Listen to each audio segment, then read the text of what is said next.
Welcome to Catholic Education Matters, the podcast that celebrates the beauty of Catholic education, highlighting excellence in academics, athletics, and the transformative power of faith. Join us as we share the stories of those making a lasting impact on Catholic education. Let's begin.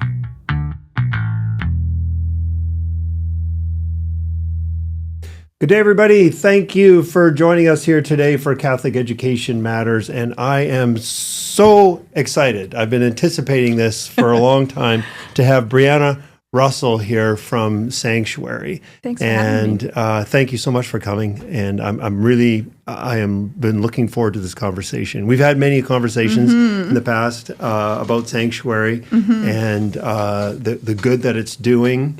I was introduced to it last summer, knew absolutely nothing about it, and I got hoodwinked by Murray Nielsen, a friend, a friend of both of ours, to come to this retreat out on Keats Island at Barnabas, which is an incredible facility, absolutely It really beautiful. is. Yeah. And I was introduced to Sanctuary and what it was all about there, and wow, I was impressed, to say the least. Oh, you were such a good participant, Troy. You asked all the right questions, and you showed up in such a leaned-in way. It was really helpful. Okay, well, they were all honest questions because I didn't know anything about Sanctuary. So, so here we are today, and I get to ask you the same kind of questions and torture you some more. I'm more rehearsed now, hopefully. Fingers crossed. Okay, so would you do the honor of telling us about Sanctuary? Tell everybody that's watching. What is Sanctuary all about? Where did it come from? Well, I think I want to start just with a little bit of joy that we are a Vancouver-based ministry that is now a global movement. So we started here in Vancouver. Our roots are in Vancouver, although we all work remotely. Most of our staff is here in Vancouver. So that's my little piece of joy there, that we feel really connected to this archdiocese and to the churches here in this city. Sanctuary, our mission really is to equip the church to support mental health and well-being. If we were looking at our vision, we would probably say that we can imagine the church being the safest place for a person to experience a mental health challenge.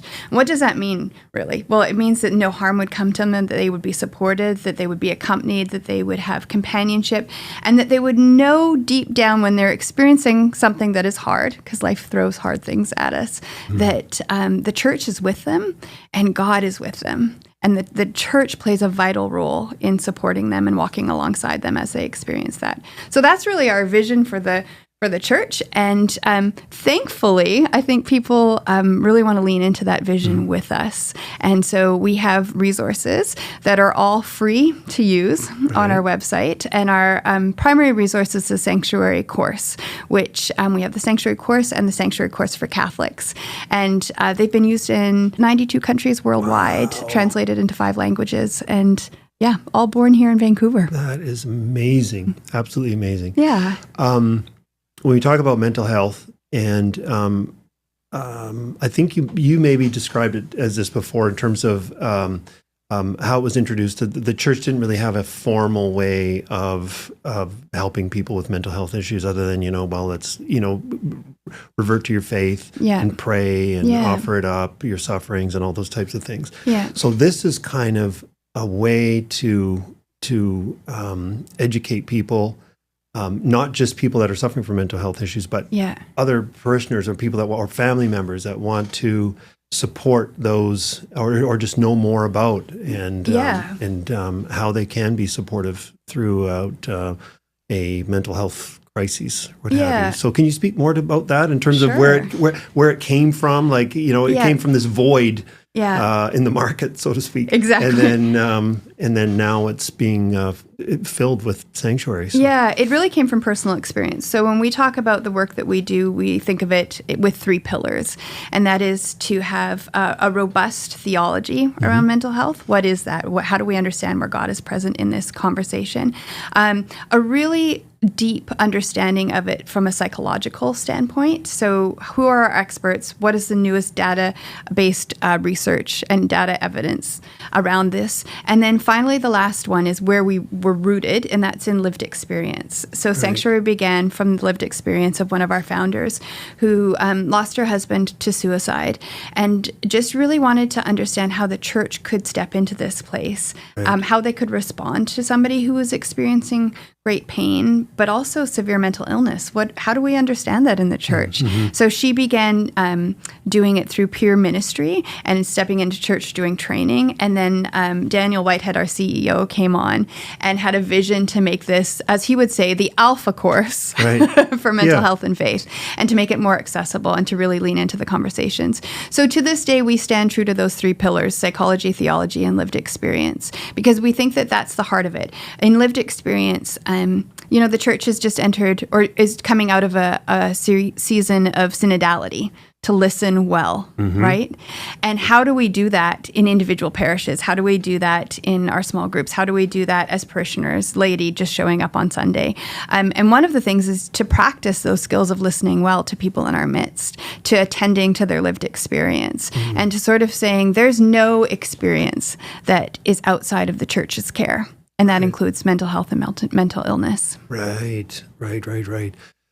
So can you walk us through?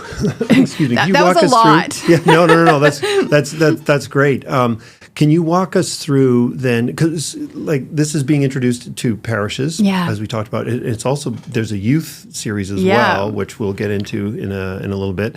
But like a parish, how would this be introduced to a parish? What is this like? You equated it to like the Alpha course, but for mental health. Alpha course is like an introduction to the faith and people in sort of more of a structured way. It's a great course for anybody to take to expand in their faith. And this is a course also. Can you explain how the course works with the modules, the videos, a facilitator, what have you? How does that actually work if a parish is taking on the sanctuary?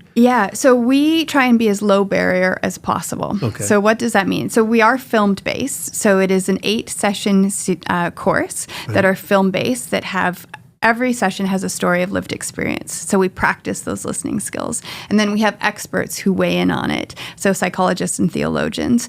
And then there's discussion questions that come alongside it as well in the facilitator's guide. So the sanctuary course is intended to be used in small groups. So that could look like a small group that's just done Alpha, or it could look like a group maybe before Alpha. One of the pieces that I think can be helpful in understanding its place in a parish would be under the pre-evangelization tool. So what is a great pain point that people are experiencing right now? I mean, statistically, we know that 1 in 4 Canadians is experiencing, at this moment, a mental health challenge. So I often challenge people on Sunday at Mass, don't use your finger, don't actually point, but start counting 1, 2, 3, 4, 1, 2, 3, 4, and then get a sense of who in this room could be experiencing a mental health challenge. Like, we're not immune from it just because we walk into the church.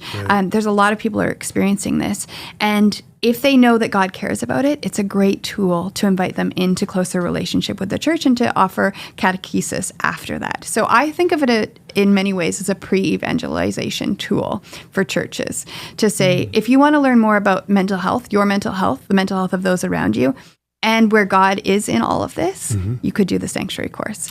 So it's set up to be contextualized in your environment.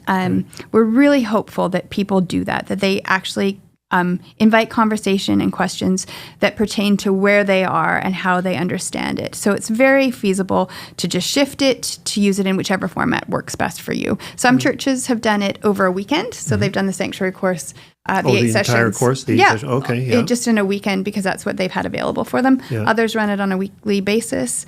It's looked like many different things. Right. So is it let's say you missed session 1 and 2.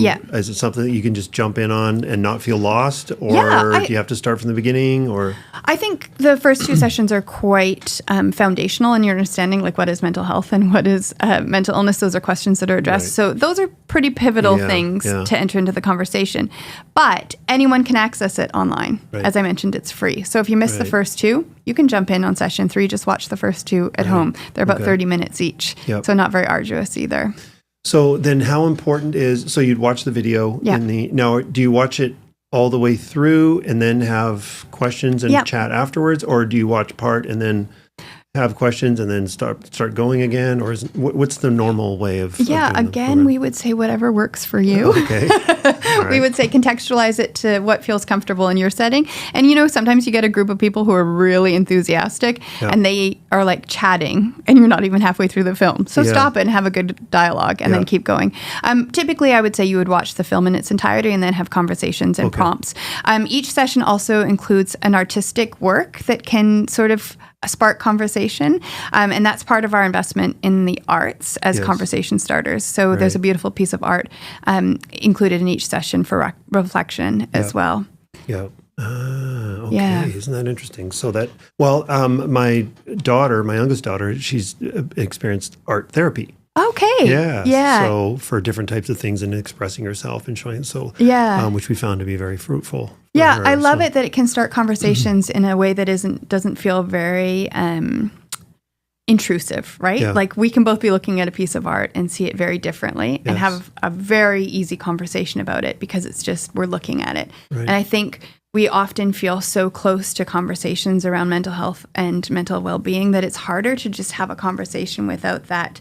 I have to tell you everything about what I'm feeling right now, and I have to be right in this. Yeah. But there's just a way that art brings down those barriers and allows us to enter into a conversation with much more curiosity, which is what we would hope for. Right. Okay. As we journey together in these conversations. So I haven't done the course. I've seen modules. Just joking. I've seen some of the modules, of course, on the retreat and what have you. Yeah. I found them really quite fascinating. I felt them that they drew you in. Yeah. So very interesting topics. The modules that were being introduced at the retreat, was that last summer, were the one for the youth series. Yeah. So you've had all this success in parishes and churches around the world. And then it's like, okay, we need to bring this down to another level. Yeah. To where I guess mental health begins, which is in our youth. Yeah. And getting them to start talking about it, to realize it, and I guess to break down the barriers and the stigmas that go along with it, potentially that do. There's been much talk of mental health over the last few years, but just the awareness is not enough. You need sort of those practical approaches to, or at least that's what I think. No, anyway. You're right. Quick study, Troy. The practical approach is actually dealing with it. Yeah. Because it is, if you don't necessarily have mental illness, or at least, or you don't think you do. Yeah. And, but you're around others that do, or claim to have, that you don't know how to deal with it. You don't necessarily. Yeah. You don't know how to give the proper support, or and there's a fine line between the giving support and joining them at the rail, so to speak, which you don't necessarily. It's not necessarily the right thing either. So, so the course kind of gets everybody involved. Yeah. So maybe I'll start a little further back in the history of the youth series, if that's helpful, to give the full picture of what we're hoping to do with it. It just launched in January, so it's really fresh, and we're really excited about it. The youth series just launched in January, but it's been years of work. So we began in the summer of 2020. Okay. So this is the way God works, I find. You kind of have these visions, and then all of a sudden, all the building blocks are in place, and you're like, oh, this is fascinating. So myself and some of my colleagues are all graduates of Regent College, the evangelical seminary here in Vancouver. And one woman who had come from Australia to do her theological studies there had already a master's in counseling, and she'd been a youth pastor for quite a long time. She ended up working for Sanctuary, just in a smaller capacity. And one day, Dan said to her, and I think maybe the programs team, led by our wonderful Jane Bourne, said, would you consider doing something for youth? Because we know there's a need. So globally, we know that the pandemic had an incredible effect on the mental well-being of our young people. Yeah. But prior to that, what's staggering is in the U.S., they noticed between the years 2010 and 2019, a 50% increase in young people with anxiety and depression. Wow. 50% between 2010 and 2019. And That's pre-pandemic. I've got a hunch on what was causing that or what Yeah. fed into it. But anyway, No, I think we all probably have an Yeah. inkling. Yeah. And there's some really great resources out there. The Anxious Generation, if you've read that book, No. It's a great read. But we noticed this. We knew that there was a need. And so we approached Amy and she said, I'm not the person to write this. This is not for me.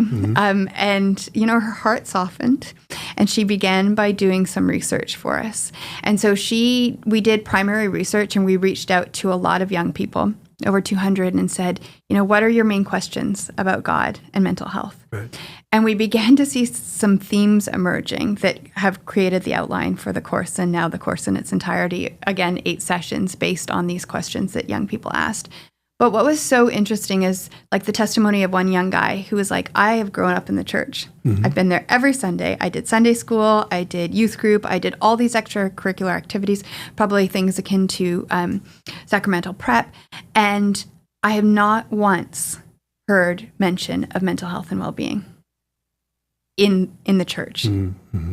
He's like, why not? Why don't we talk about it? And I think we noticed the urgency there because young people are desperate to talk about it. Springtide Research Institute says that the number one conversation that needs to be had to do youth ministry well today is to include conversations about mental health and well-being. Wow. It's the number one thing that young people want to talk about in youth ministry. So if we're not talking about it, why is it? And we could probably think about why those things are, Troy. Like we could think, well, if we think of mental health and mental illness as a problem to be solved, it's not the church's problem to solve it, right? That's why we have therapists. That's why we have psychiatrists. That's why we have psychologists. But what if mental health wasn't a problem to be solved? What if mental health and well-being was an experience of being truly human that needs to be incorporated into our faith? Oh, I like that. Right? Yeah. And if we come back, 100%, if we come back to Catholic education, what's the importance of Catholic education? Well, that it's based in a Catholic anthropology, which means we minister to the whole person, right? So we have spiritual formation, we have human formation, we have social formation. There's an intellectual formation. All of that is part of what Catholic education should look like. Right. And so if we stop seeing mental health as a problem to be solved, then we can start talking about it in the church as part of our experience and as part of our experience of our faith when God shows up and when we know God and when we recognize him in our midst. So in these conversations with youth, we were like, something has to be done. And again, Amy's heart softened and she did secondary research. She saw the need. And what was fascinating was that we are the only, it sounds like tooting our own horn. And maybe that's my job. So maybe I will a little bit. Toot away. There are a lot of resources out there. In this day and age, it seems like we're always talking about mental health and well-being. Yeah. I don't know that we are, but I do know that for youth, we are the only resource currently that is about mental health and faith that is film-based for young people. So hitting them in the medium that they're accustomed to Yes. for a topic that they want to talk about. Well, it's funny how you were saying it. It's not something that I grew up with in terms of, it wasn't talked about. School counselors today that's a major role. Yeah. Whereas when I was growing up and going through school, you didn't have somebody that was a designated counselor or on school staff. Whereas today you do. Yeah. So it's recognized. Absolutely. But I could see once again, some kids even maybe not wanting to approach the counselor because it's like, I don't want to be the problem kid. Exactly. So what Sanctuary does, if it's something that is put out to all kids, whether you got issues or you don't, exactly, or whether you think you do or you don't, it's something that it sort of breaks down those barriers so that people just feel free to talk about. Absolutely. You are a quick study, so you could could be doing the pitch here, No, Troy. because I'm about to torch you with I'm ready for it. I think I just want to add to that. So when we distilled down the questions that the young people are asking, it's probably helpful to name those because those are the 8 sessions now. So it was, what's good about mental health? Mm-hmm. So this is already like a shift in perspective because when we talk about it often, it's like, oh, mental health, what's wrong with you? Right. But what's good about mental health and how do we understand understand it in a more complete way. What does the Bible say about mental health? One of the activities that I see some churches doing now is diagnosing biblical characters with psychiatric illnesses or mental health. Mental illnesses. And I think, I don't know that that's such a great practice, but what can we glean from the Bible? Like, how do we understand the Psalms? How do we understand Job's suffering? You know, like, it was just, Job was going through my mind as you said it. Yeah. How do we understand that? Yeah. Another question that they asked was, why do I feel this way? So the why question. Right. What happens when we talk about mental health challenges? Yes. So they were asking the same question as you, Troy. What happens when we talk about this? When are we fanning the flame? Mm-hmm. If you have a mental health challenge, can you get better? Where's the hope? How can I help my friend? Mm-hmm. Which, again, is backed up by evidence, right? We know that 70% of young people are willing to talk to their friends about mental health challenges, whereas only 54%, maybe fact check me there, but it's 54% are willing to talk to an adult. So that discrepancy, is significant. Yeah. And then how do I take care of my mental health? Right. So they know what they're experiencing and they know what they want. Hope, they know they want to understand why they're feeling this and then what to do with it. Yeah. So those were the questions that came out of the research. Wow. We all have stressors in life. Without them, we don't grow. Yeah. In my humble opinion anyway. It's the same with growing muscle, with physical health. Yeah. And I hate to say mental health. I never really got my head wrapped around that. Why are we calling it mental health? Like, you can have good mental health. Yeah. And you can have mental health with mental health challenges as well. Just like you can have good physical health and you can have physical illness. Exactly. So some of the wording, I think, maybe needs to be adjusted when people in conversation when people are talking about it. It's like, well, I've got mental health. Well, we all have mental health. Yeah. It's either great or maybe not so good or just kind of cruising along or whatever. So maybe some of that terminology might be able to be adjusted in, like I said, in conversations. Yeah. I had concerns when I was introduced to it. No. I did. And where my concerns lied, and they were innocent in the sense that the word mental health or those terms get thrown out there, and what we don't what I was concerned about is kids, adults, anybody that would start using the term mental health or I've got mental health issues as a crutch. Yeah. Whereas you described it earlier on in our conversation as well. No, these are challenges. It doesn't mean it ends there. These are challenges in life that you continue on with, and because it's there's terminology that gets thrown around where people say, well, I'm feeling triggered. It's like, well, we all feel triggered, at some point, or something triggers us or whatever. It doesn't mean you're different than anybody else. How you deal with it or how you're handling it might be different. And maybe we need, to help you out with that. But so I guess my concern was we don't want to build this generation of lack of, forgive my term here, but a lack of, a generation of wimpy people that just can't handle any sort of stressors in life, because that's not going to change.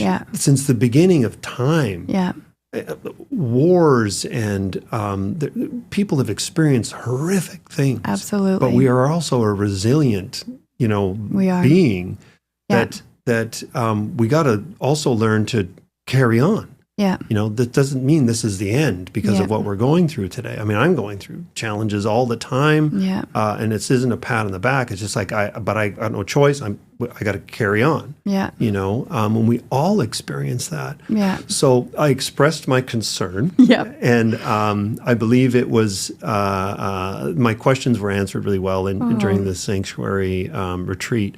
But maybe you can enlighten us again here today, just to ensure some of the people that are watching to say, look, that's not what we're here to do. Yeah. We're not here to create a bunch of this world of victims. Yeah. Because we're all victims of something. Yeah. But, how we react to it and how we move on, it doesn't mean we're a victim forever. It's not a label that we have for the rest of our lives. This is something we experienced. like Job, Yeah. these horrible things just kept happening over and over again, and he learned to Yeah. embrace them and thank God for them. Yeah.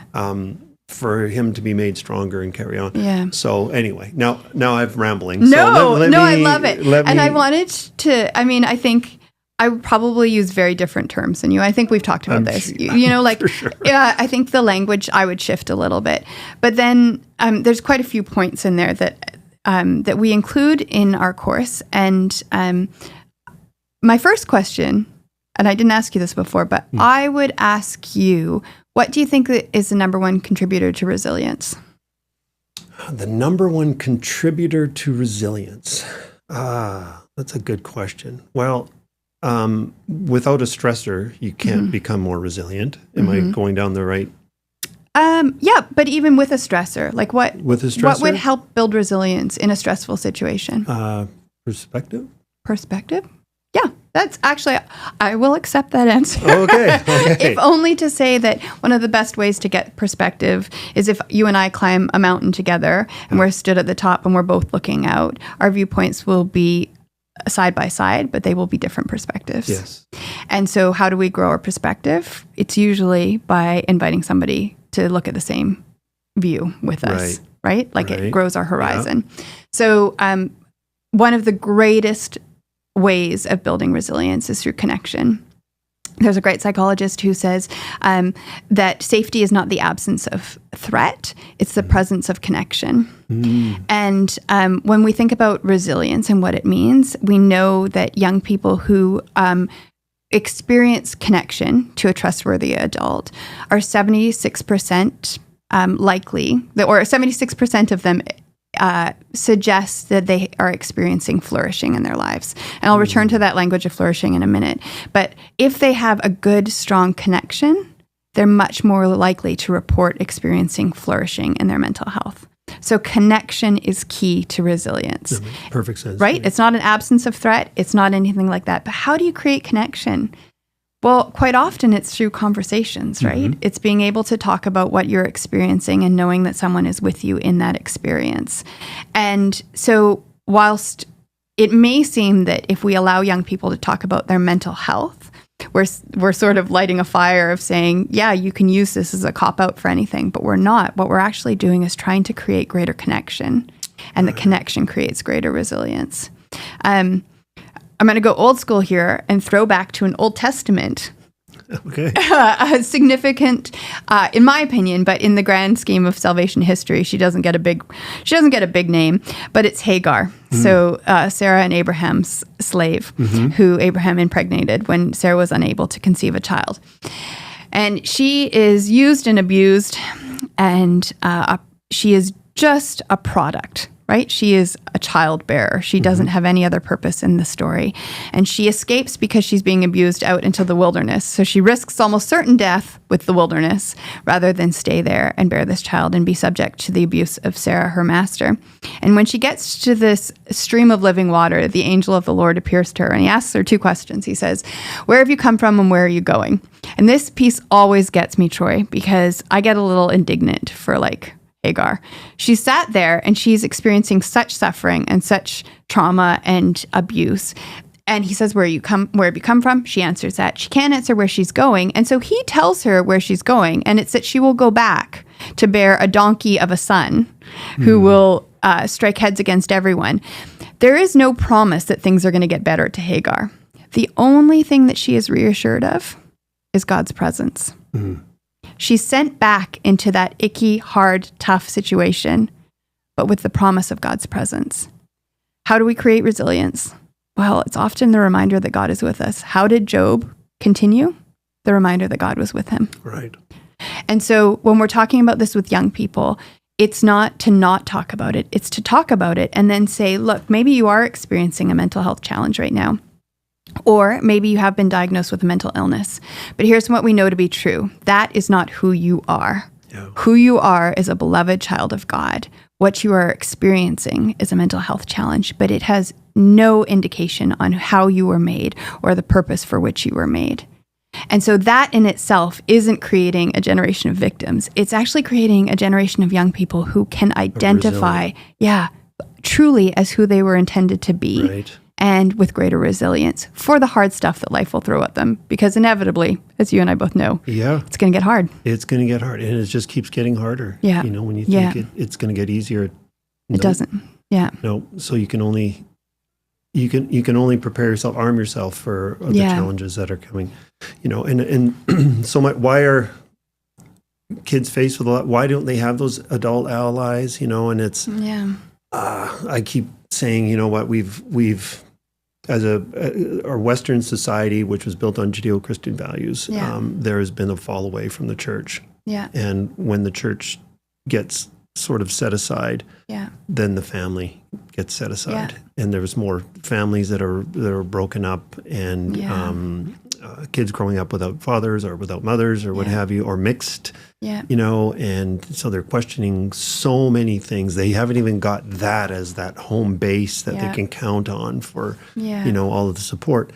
And then we see it in our schools. Mm-hmm. And the schools sometimes are the only support that they have. Mm-hmm. So with kids knowing that they have allies out there, with a program like Sanctuary, it's filling a void. It's sad that those voids are more abundant today. Yeah. Getting back to when you said, like, what was it, from 2010 till 2019?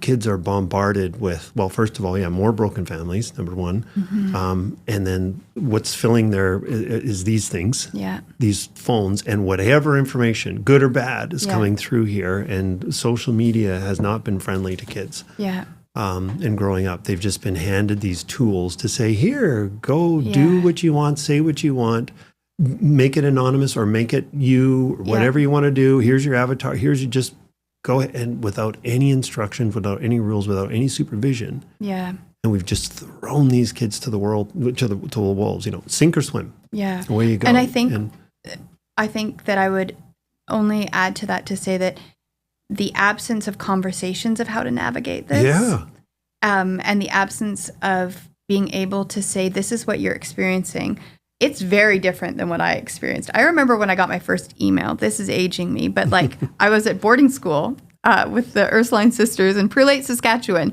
and we finally had access to email, but it came through our teacher's account. We didn't have individual email accounts. I remember that and navigating that and thinking, how can they tell me what they want to tell me through? Do we need to create a code because the teacher's going to read it? I mean, that was a whole conversation then. I don't know what my two teenagers are experiencing now. But I want to learn with them. I want to accompany them in it. And that's the premise of our work in mental health too, is that we actually want to come alongside and have these conversations and enter into it, not just to dispel it and say, gosh, it would be so much better if you didn't have this. Yeah. It would. Yeah. But how do I walk alongside you in it? And I might not have the answers because I'm not experiencing it for the first time like you are. But I can offer you my presence and my promise to be with you as you navigate it. Yeah. And there's that connection piece again, which offers resilience, right? Absolutely. Yeah. Does the course for kids, the youth version, does it talk about social media at all? Not specifically, no. Okay. No. But would it give, in your opinion, some tools on how to handle I guess issues that may come up from social media? I think one of the things is, as I mentioned, how do I be a good friend? Yeah. I think one of the things that social media has done for our young people is redefine friendship. Yeah. And so what does friendship look like? It looks like a like or a heart on your social media feed. That's not really the basis of good friendship or deep friendship. Mm-hmm. And so how can I help a friend with mental health challenges is actually, it's that subtle response to the problems that we're experiencing in those places to actually readdress it in a different way. So in a positive way, how do I be a good friend? Right. And that does so much for mental health and well-being for young people as well.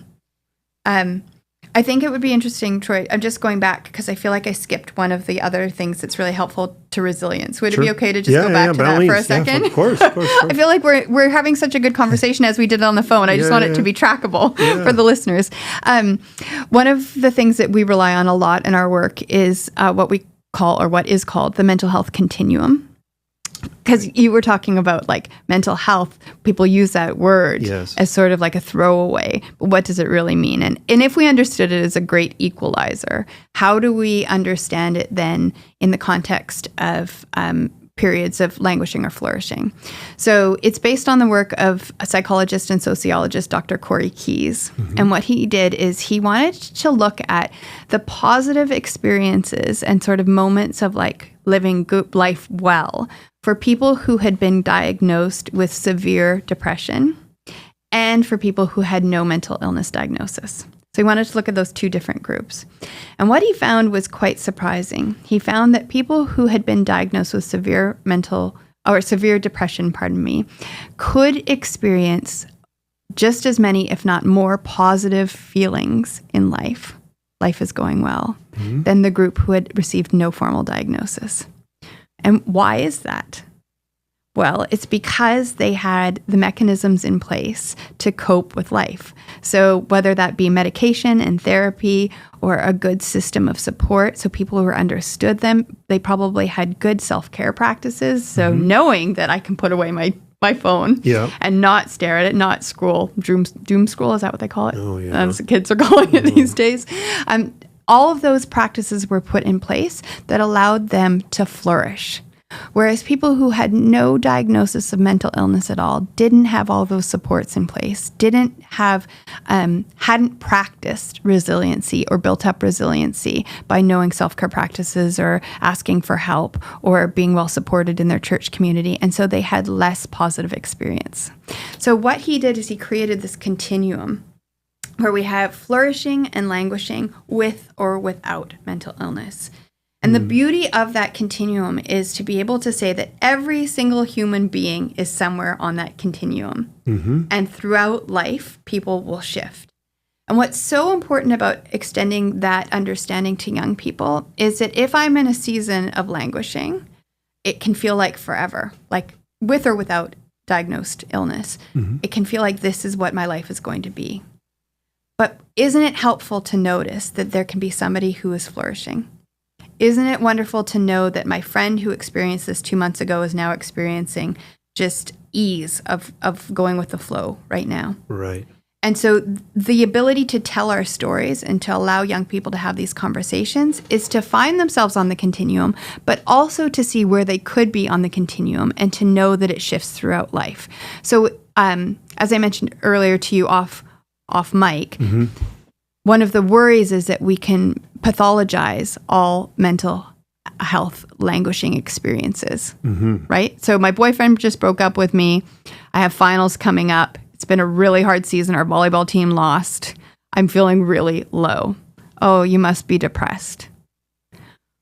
Perhaps you're experiencing depression, but we don't need to pathologize it. We don't need to judge it by the symptoms. We can say life is hard, but look, you'll be flourishing again. Just look into a new season. Right.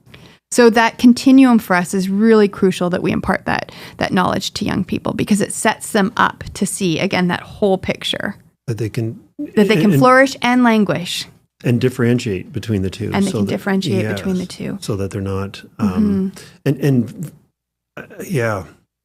And it can be hard without mental illness, and it can be good with mental illness. Right. Right? Like it's both and there's space in it for all of it. Right. Yeah. And how difficult is it for kids to differentiate between the two?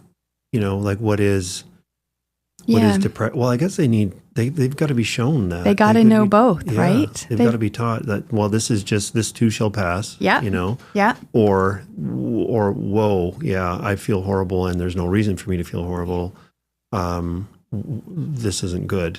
Yeah. I got to get some support here. Yeah. So they got to be able to distinguish between that. Yeah. And like you said, the volleyball loss and the... Yeah, exactly. And my boyfriend's gone and I've got exams. It sounds like a conversation in my house. I have all boys. So the conversation's a little different, but it is. Yeah. It's true to be able to see that because once we can contextualize what we're experiencing and know that it is all in the realm of normal, it reduces a lot of stigma. So you were asking, how do we make sure that these kids are created to be resilient? Like, how do we teach that resilience? Well, one of it is to decrease self-stigma, to say, oh, this isn't, like, I've been languishing for a long time now, and I think maybe I need more help than what I'm getting. Right. But it's okay, because I know even if I do need to seek outside help, I know that I can still languish, or I can still flourish, pardon me. Yeah. I think it's really key that we give them that full picture of what they're experiencing. Yeah, it's difficult for being the support person. Yeah. To be able to differentiate between the two too as well. You know, whether you're being a supportive spouse or you're being a supportive parent. When something happens in one of your kids' lives, whether they're falling off a bike or whether they're fighting with a friend. Yeah. You know, you can run over there and pick them up right away and dust them off and say everything's going to be fine. Or you can check on them and say, hey, whoa, you fell off your bike. Okay, well, can you stand up? All right, stand up, and getting to do some things on their own, dust yourself off. Are you injured? Do we need to take you to? No, we don't. Okay, you think you're going to make it through this? All right. Okay, carry on. Get on your bike and go again. And the same thing with with other things. But you do have to, if the leg's broken, it's like, okay, time to step in. Exactly. We gotta give that proper support. So it is a challenge on the outside too, to be able to distinguish, because quite often a kid falls, run over, pick him up, and everything's going to be okay, and hugs and kisses, and which isn't horrible, but there was also a teaching moment for resilience there as well. That, okay, at some point you got to be able to stand up on your own. And because I'm not going to be there for everything. Which is, it's one of the reasons why I'm an advocate for sports too in youth. Not to be, you're teaching things like competitiveness, but you're also teaching resilience. You're also teaching, unless I'm outside practicing in the rain and snow and I'm cold and I'm sore, I'm injured or whatever, unless I'm doing that, I'm not going to be competitive down the road, and I'm not going to have the ability to win and receive all of those rewards that go along with winning.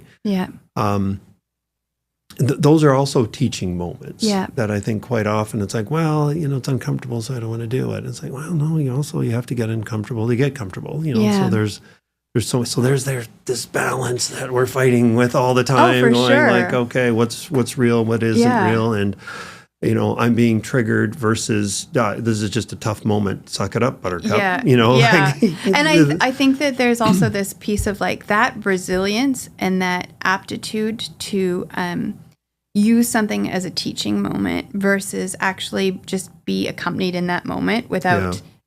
That's dependent on the person experiencing it too, right? Like we all have different levels of our needs being met and greater needs in different places. And the beauty of if we look at the Gospels, here I go back to the teachings of the church again, we see that Christ's response was always first to restore a relationship and then to deal with physical healing, right? So as we tend to our young people and as we accompany them, first is always relationship, right? So if your child is crying on the floor and needs you and you're just ignoring them because you think they're going to learn, well, what they're going to remember is not actually how they hurt their leg, but how the attention wasn't, they didn't have any presence. The absence of presence. So the lesson isn't always, the healing of the physical or the tending to the physical, or in this case, the tending to it's actually the restoration of relationship. And it comes back to what's the key indicator for resilience? Connection. I'll give you a great example of that from my youngest daughter. Injured herself in PE, dislocated her kneecap, which is horrible. Ouch. Her biggest memory of that when it happened is her principal, Miss Delorier, picking her up and taking her and carrying her to the car, and how he, made sure she was going to be okay and everything. In the meantime, her kneecap popped back in while this is all happening.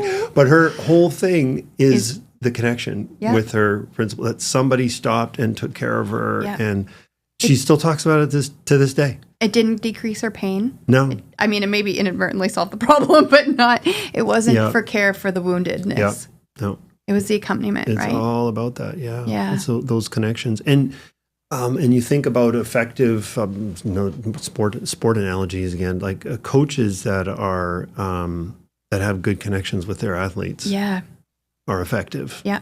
In essence. And, and you hear about athletes talking about their coaches from way back and, well, this one really, taught me this, but there was no teaching without the connection there and that belief. And it's like, I've got faith in my coach that they're teaching me the right thing and guiding me, even though it's hard sometimes. I don't like to hear it. I don't like being corrected all the time, but you know what? There is that human connection. So connection is huge. Yeah. And I think that that's our real hope in the Sanctuary Youth series, is that when I mentioned that young man who'd never talked about these things in the church before, he didn't have a point of connection to have this conversation.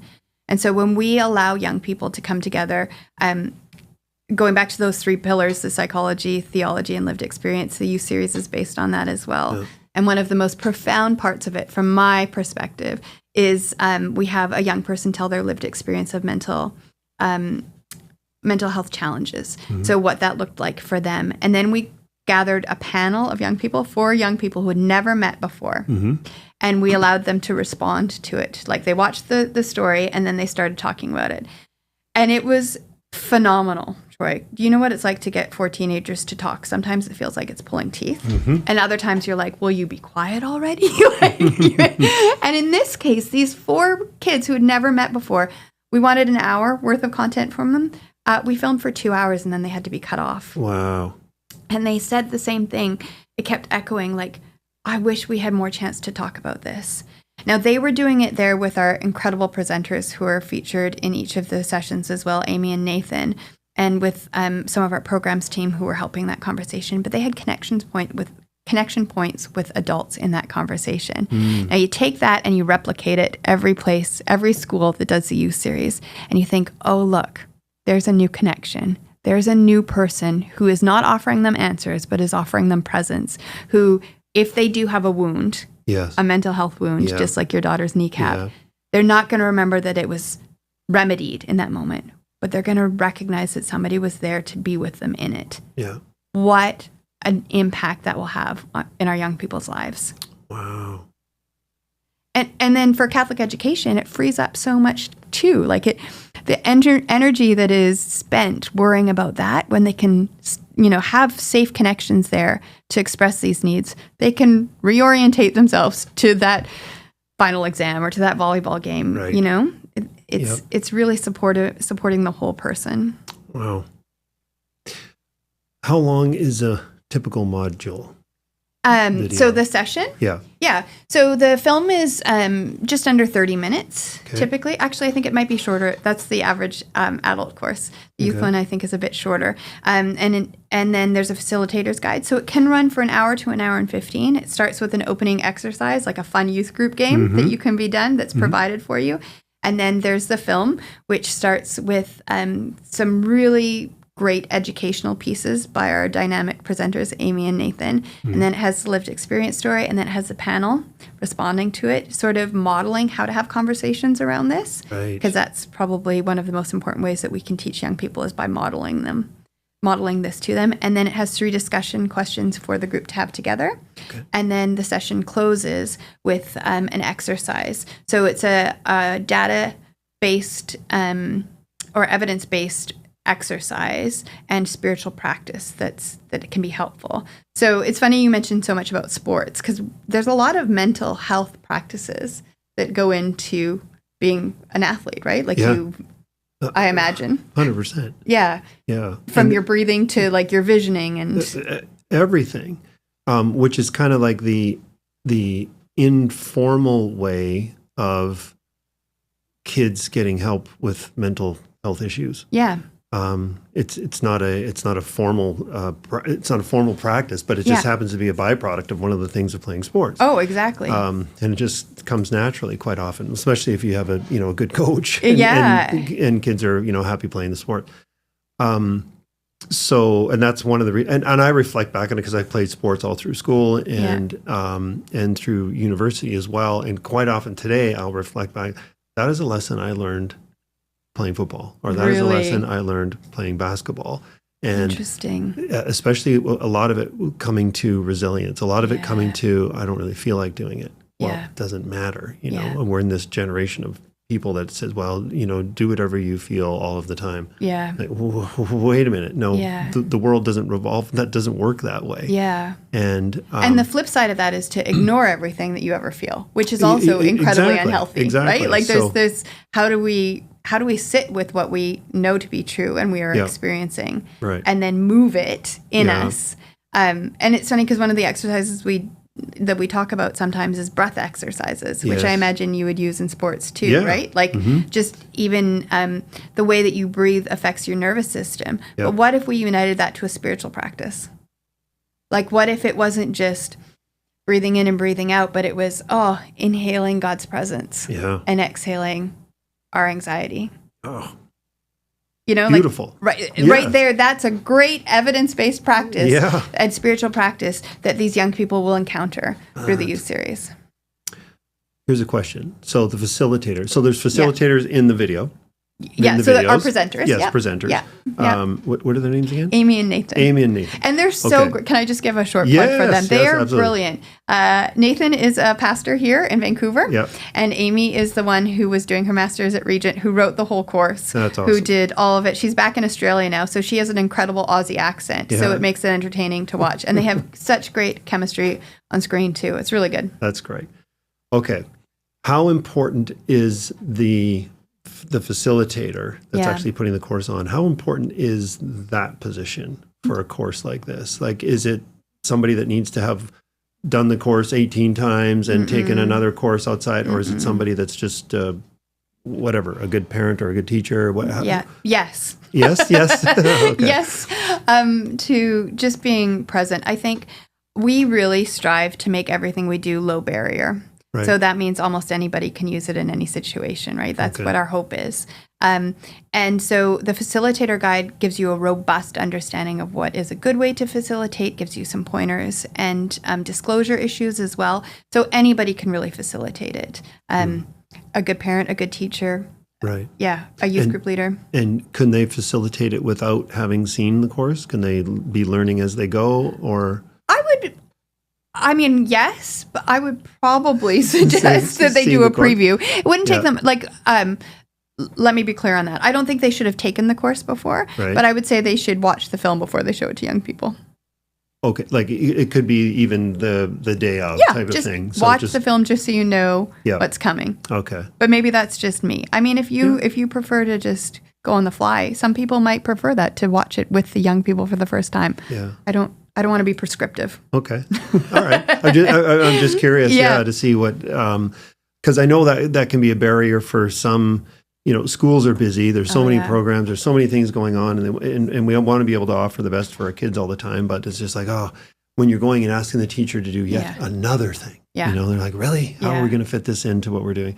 So the easier it is to fit in, to say, you know what, look, just go, just do it and roll through it. And then if you're going to do it again, the next time you're that much more polished and you may have more input. Exactly. And away it goes. Exactly. So if there's less barriers, the better, obviously. Exactly. Yeah. And we do have, so we did do a pilot in a Catholic school in Texas with the first session, and to rave reviews. They wanted the whole school to roll it out. They thought that all, I think it was grade 8, should be doing this across the board because it was so fruitful in the conversations.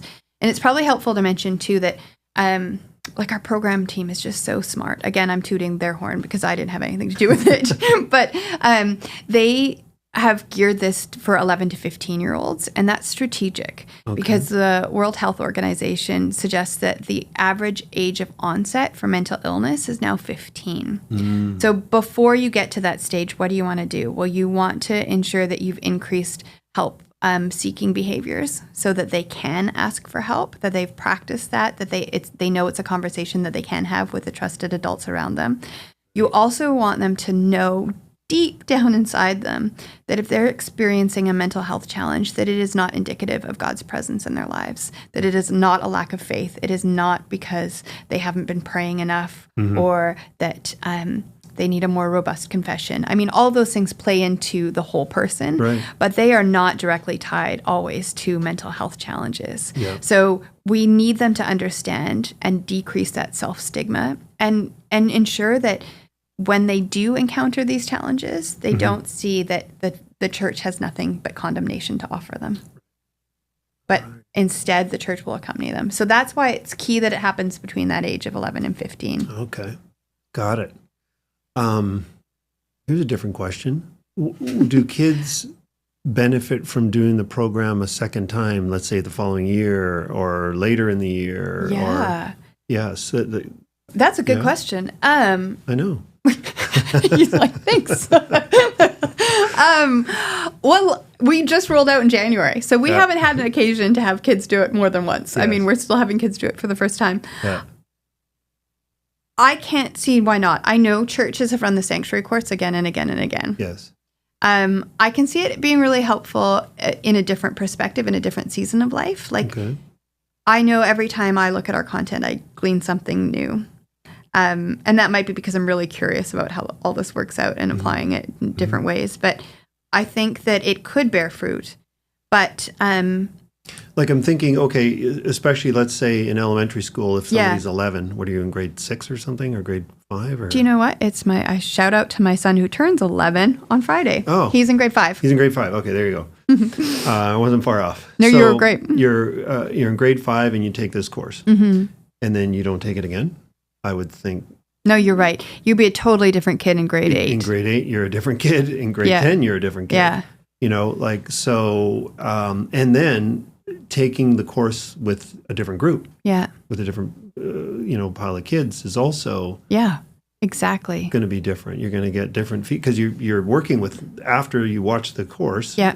You're in conversation. You're in conversation. Yeah. And different kids are experiencing different things at different times. So yeah, I mean, if I lay all my cards on the table, I'd love to see schools use this as a curriculum going forward, where they use it like in certain grades at touch points. I think, hearkening back to that Catholic education and what's different about it, that whole person thing is so massive. It's massive, right? Like, we don't just want intellectuals in the world.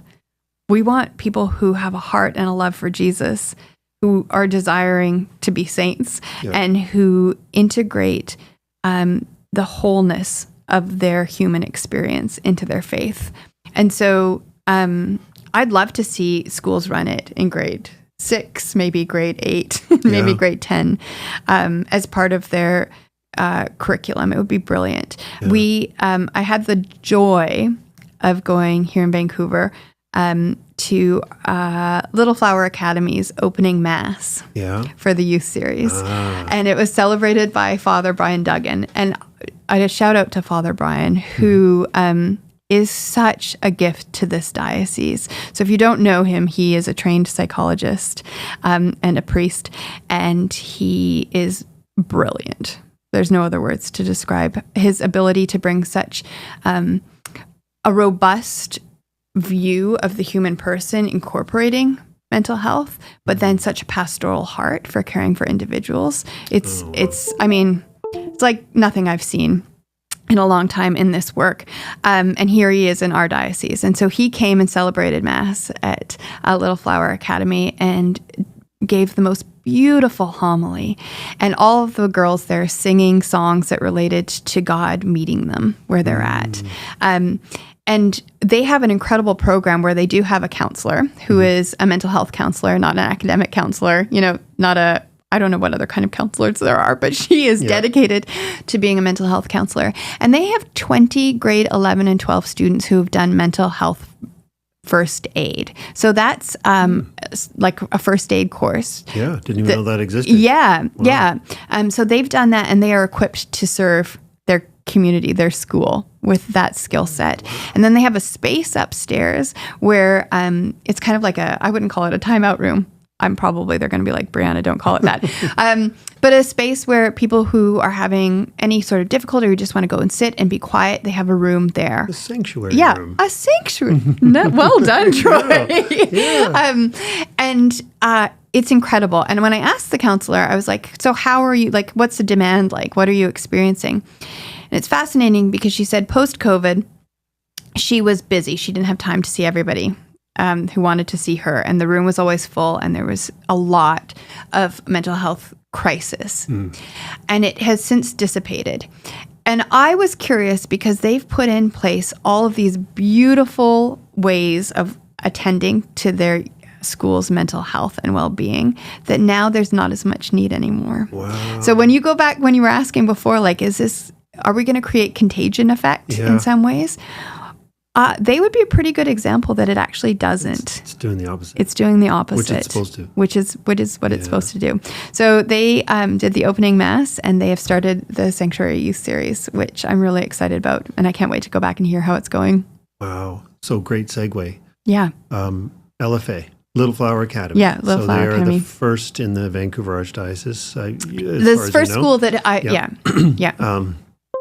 that have implemented, but you haven't got the feedback yet. I haven't got the feedback yet. Right. No. Okay. No. Well, I'm looking forward to hearing that feedback. And we've also started a study, an international study in the US and Canada, an impact study based on the youth series. So it's done by an organization, a research firm called Excellence in Giving, and they have created the survey and all of the study components. So it's went through an ethics committee, like it's done all of the rigorous work to be a certified study in the impact of the youth series. And those results we'll have probably in May, June. So we're really looking forward to that as well. So, and you had obviously preliminary stuff from the school in Texas. Yeah. That you did. Yeah. So do you know how many times they ran the course? Just once. Just once. Okay. And do you know how many students they would have had? I don't know. No. Okay. Sorry. Is there, you talked about it briefly, but is there a recommended number? Like you don't want 50 in a class? Do you want 4 or do you want I mean, I think in your 30 average class, I don't know what class sizes you guys have. Well, right now they're small. Yeah, it's small. Right now they're super small. But I think in my son's grade 11 class, and he has 20 kids in it. Yeah. I think you could do it in that, but then you would just break off into smaller groups to have conversations. Right. Okay. And then in the groups? 5 to 7 seems like a good... Yeah. 5 to 7. 6 would be great. Somewhere between 5 and 7. Yeah, 6 it is. 6 it is. There's your number. Yeah. Okay. Okay. Good to know. Yeah. I'm very excited to hear about the progress but also the results. Yeah, me too. Like that's going to be awesome. So that feedback, I'm sure, is just going to go viral. Now, and it's faith-based. Yeah. So, and it's been approved by our Catholic faith locally, or? Well, that's a great question. Approved as in rubber stamped? No. So we don't have any sort of seals on our work. Right. The Sanctuary Course for Catholic was promoted by the U.S. Conference of Catholic Bishops as part of their novena on mental health. So we have a lot of big fans in the U.S. Yeah.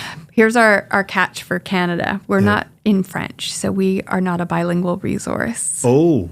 So the Canadian Council of Bishops can't, or Council of Bishops can't do anything with it until we have a French translation. Okay. So right now you said, because there's 5 different languages? Yeah, so we are in, French I know. isn't one of them. French isn't one of them. I know. I know. Canadian group. It's got to get on it. I know. As I was joking about my Canadian tuxedo, I'm not really Canadian because we don't even have French translation. We're in, and this is interesting, Spanish was our first translation. Okay. Russian, Romanian. Wow. German. And then English. So maybe English is not a translation. 5 languages. We're not in 5 translations. Right. I should rephrase the way I said that. 5 languages. 5 languages. Yep. Russian and Romanian was quite interesting because Caritas in Europe reached out and said that they wanted a resource for the state to push out from Moldova. In the country of Moldova. So they pushed out the Sanctuary Course in all Catholic parishes, and they needed it in Russian and Romanian to do so. That is amazing. Yeah. So, and is there, in the translation, is it a completely different video, or is it just a voiceover type of thing? Right now it's just dubbed. One of the things that we're really committed to is excellence in our work as well. So everything we do has a rigorous review process. So it's reviewed culturally. So if it's a person from a different background than our team, then we will have a cultural review of it. Everything is reviewed by psychologists, psychiatrists, and theologians. So we really want to ensure that it's well done. And so with our translations, people are like, oh, it'll be so easy to do a French translation. But it's actually a lot of work because finding the right words for different words that we use is imperative. And then the review. Right. And sometimes the conversation around one word can take a lot of time and a lot of effort just to ensure that we're using the right word and language in their context. For us, language makes a big difference. So as I mentioned earlier, allowing young people to know that they are a beloved child of God outside of any sort of experience, mental health languishing that they're having is really imperative. So how does that shape our language? Well, we don't say things like, Joe is depressed. Joe is not depressed. Joe is a person who's experiencing a season of depression. Right. Or Mike is a schizophrenic. Or Mike has, like the way we speak about this matters. And especially around suicide loss too, when we say a person committed suicide, it's based on an antiquated understanding of church teaching, which is not the church's stance and church's teaching to this day. So it was based on committing a sin. Oh. So we try really hard to shift our language that a person dies by suicide. And then what's important is not how they died, but how they lived. And that's how we try and remember them. So all of the ways that we shift our language. So when we are translating into other languages, the language and the wording and the phrasing is imperative for us to get right. So it takes a lot of effort. Yeah, language even, I know around Down syndrome, my youngest has Down syndrome, and, when she's a Downs kid. It's like, no, she's a kid that has Down syndrome.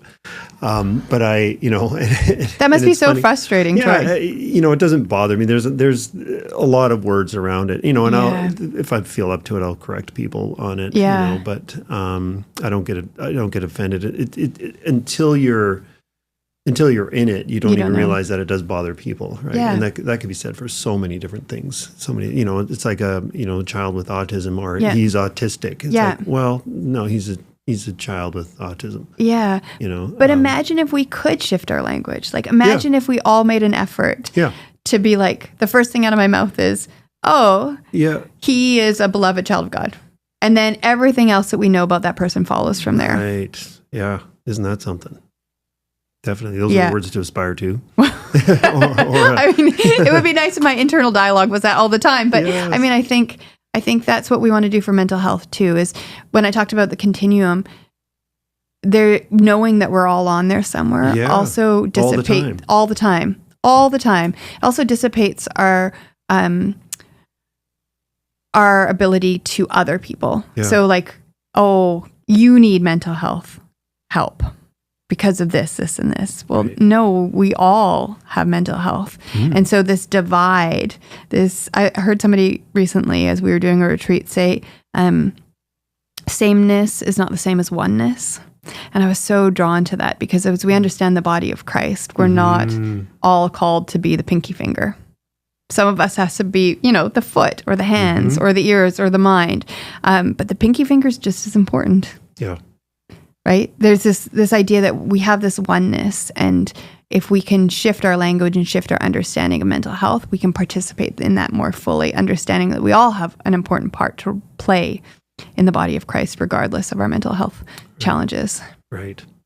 And speaking of language, I love the word you use, season.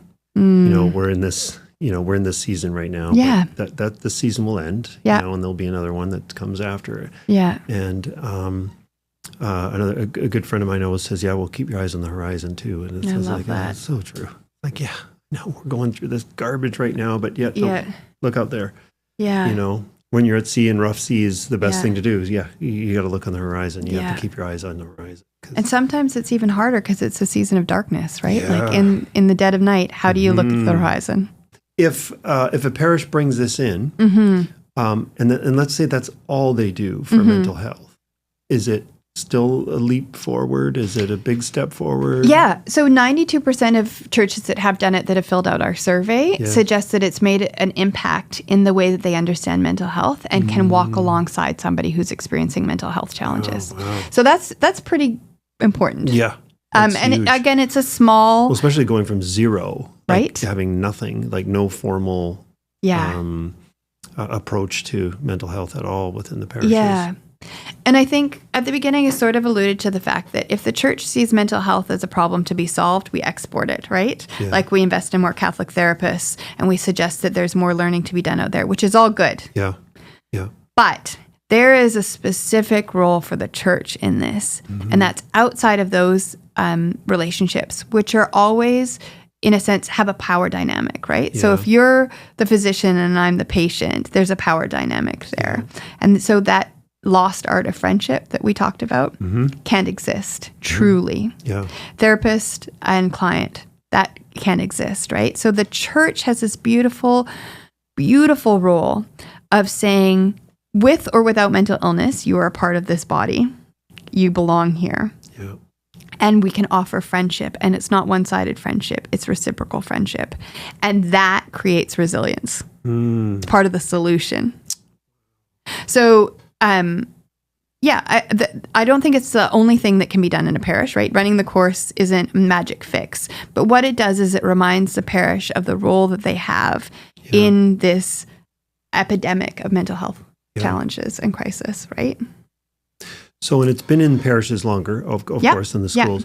And our parishes running it consecutively, continuing. So, because if it's only 6 or 8 people in a course at a time, so would they finish it? Well, I guess it doesn't have to be done. You could be doing session 1 8 days in a row for 8 different groups if you want to do, depending on the demand. Absolutely. So, there are parishes, I'm thinking of 2 in California, who it's part of their yearly plan. Right. So they run it every year. Right. Again, it's pre-evangelization, so they get new people into the parish who want to have these conversations. Yeah. It's a great way of introducing God's presence to them, and then, the catechesis and all that follows. Here in Vancouver, I can't think of a parish that, I do know of a parish that's run it twice. And they've really enjoyed it. There's a parish that's run it once. Another parish in Langley right now is doing our resource When a Loved One Dies by Suicide, which is another resource we did about the church's teaching around suicide loss. And so they're using that one. Oh. Yeah. That's fantastic. I truly hope it gets embraced more, because I'd love to hear the feedback from it.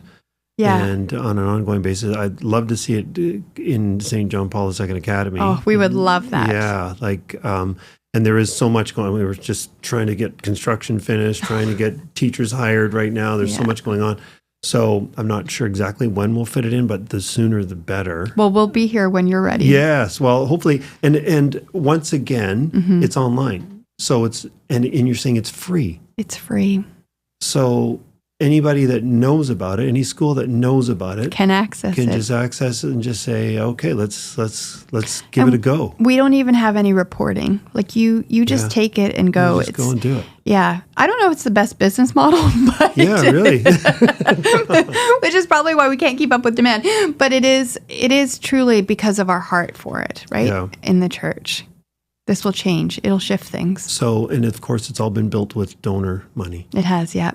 Yeah. So, and the help of Project Advance here in the Archdiocese, wow. Yeah, which we're really, really grateful for. Yeah, no, that I'm sure. That I'm sure. Dan has been wonderful. Dan White. So you're CEO, I guess. CEO. Yeah. Great guy. He is. We like him. Yeah, I had the privilege of meeting him and spoke with him several times actually after the retreat as well. Yeah. So he's super. All of you, everybody that I've come in contact with Sanctuary, you're all just beautiful people. Oh, thanks, Troy. So, it's such a gift to be invited here to share this with you. No, and, thank you. For you to see so clearly how it integrates into Catholic education and the heart of Catholic education. Yeah. And well, this is a matter within Catholic education, and and I'm hoping that this is just going to be one of the great things that Catholic education offers is this faith-based support for mental illness challenges, that are out there, which there's many. There are. So, and we want to be able to support our community and ourselves. And ourselves. In those periods when we're languishing. Yes, exactly.